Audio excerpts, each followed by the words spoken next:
अब जहाँ तक चर्बी यानी फैट के भोजन में खाने की बात आती है, तो हम भारत में हैं, जैसे हम भारत की बात करते हैं, तो हम कौन सी फैट है जो हम आराम से खा सकते हैं हमारे खाने के अंदर, मतलब हमारे खाने का करीब 30% हिस्सा वो फैट हो सकती है। और एक सोसाइटी का एक वर्ग है, उसमें 40% तक कैलोरी भी हम आराम से फैट से ले सकते हैं बिना किसी भी स्वास्थ्य के ऊपर दुष्प्रभाव पड़े। तो उसमें जो सबसे इम्पॉर्टेंट फैट होती है वो होती है पॉली और मोनो अनसैचुरेटेड फैट। अब ये हम कहाँ से प्राप्त करेंगे? तो देखिए, एक तो कुकिंग ऑयल एक इसका तरीका होता है। बीच में जैसे कहा गया था कि साहब बिना ऑयल के ही आप कुक करो, कितने डॉक्टर्स के वीडियो मिलेंगे कि तेल बिल्कुल मत डालो, सब्जी के अंदर भी तेल होता है। देखिए, ये सब बहुत प्रैक्टिकल नहीं निकले हैं और उसका दुष्परिणाम हम देख रहे हैं कि चारों तरफ मोटापे की, हार्ट डिजीज़ की, हार्ट अटैक्स की, डिमेंशिया की, इनकी बाढ़ से आ गई है। जो बीमारियां दुनिया में कभी होती नहीं थी, वो बीमारियां इतनी ज़्यादा फैल चुकी हैं। तो उसमें हमें क्या करना है? हमें एडिक्वेट मात्रा के अंदर फैट भी लेनी है। तो कुकिंग ऑयल में जो अच्छे ऑयल होते हैं, वो यहाँ मैं ये कहना चाहूँगा कि जहाँ तक संभव हो रिफाइंड तेल की बजाय आप कोल्ड प्रेस्ड यानी घानी से निकला हुआ तेल है वो काम में लें। तो आप मूंगफली का तेल आराम से काम में ले सकते हैं, तिल का तेल काम में ले सकते हैं। इसके अलावा जैसे सरसों का तेल काफ़ी अच्छा होता है, और बाकी ऑलिव ऑयल का तो आप सब जानते ही हो कि वो होता ही है। सनफ्लावर, सूरजमुखी का तेल है, कुसुम्बी का तेल, सेफ्लोर ऑयल होता है, उसको हम, ये सब कुकिंग ऑयल हम आराम से काम में ले सकते हैं। और थोड़ी मात्रा में देसी घी आप आराम से काम ले सकते हो, बिना किसी घबराहट के, बिना किसी गिल्ट के और बिना किसी डर के।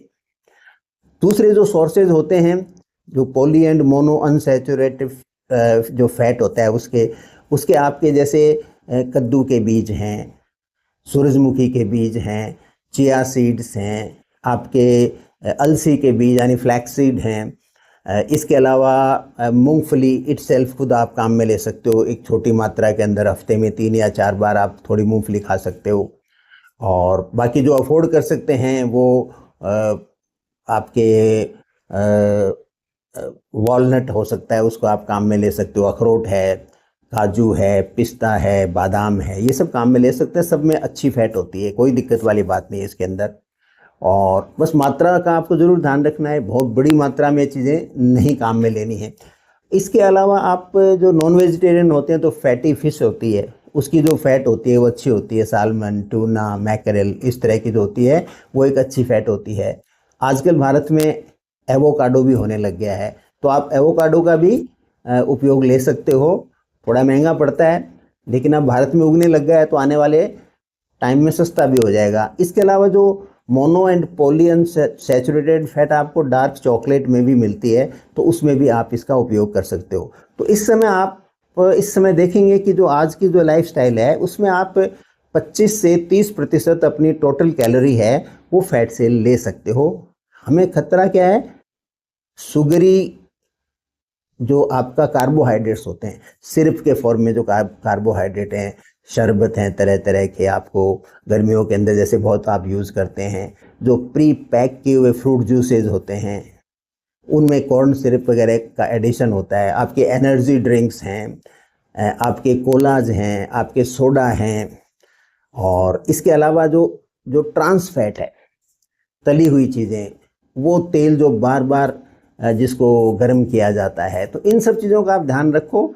और आप बिल्कुल बेधड़क होके अपनी नॉर्मल लाइफ को आप कंडक्ट करो। और आपको इसमें किसी भी तरह से कोई भी फियर रखने की ज़रूरत नहीं है कि आपने यदि फुलके के घी लगा के खा लिया, या कभी कोई आपने खिचड़ी बनाई या दाल में थोड़ा घी डाल लिया तो कोई आपकी जान को खतरा हो गया। ऐसा नहीं है। बस इतना ही है, मॉडरेशन रखना चाहिए। अति सर्वत्र वर्जते। Excess of anything and everything is not good. इस कंसेप्ट को ध्यान रखिए और निष्फिक्र रह के आप अपने भोजन का आनंद लीजिए।